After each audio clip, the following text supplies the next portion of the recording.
Ei, molt bones i benvinguts, Nakamas, soc Amui Guaracat, o també podeu dir-me Mugi. Bé, avui us porto una altra teoria absurda de les meves, que avui tractarà dels cabells del doctor Clover. Dit tot això, comencem!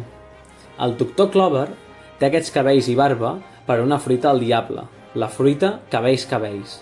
Es pot pentinar els cabells i la barba de la forma que vulgui, per després treure-li la funció que ell prefereixi.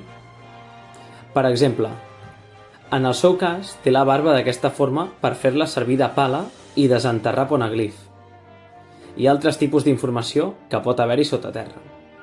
Ara bé, els cabells els fa servir per mobilitzar-se, com per exemple fa servir els cabells com si fossin ales d'ocell o en alguns casos concrets com a turbina d'aire, per volar ràpidament.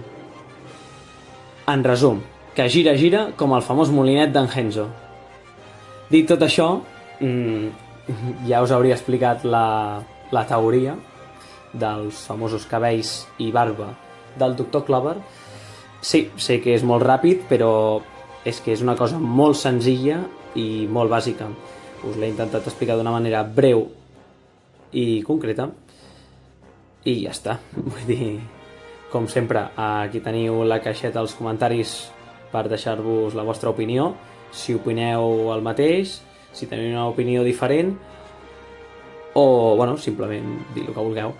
També en la caixeta d'informació us deixo el meu Twitter, que em podeu seguir si voleu estar informats sobre coses del canal o altres coses que comparteixo de One Piece. També us deixo la wiki catalana One Piece, la pàgina web on tenen tots els episodis de One Piece que van ser doblats al català i la pàgina on van traduint el manga de One Piece en català. Dit tot això, fins la propera, Nakamas. A reveure! De totes maneres, em podeu deslligar o què, nois? Sí, esclar, i què més? Si vostè desapareix, algun de nosaltres haurà de substituir-lo. Ei, un moment!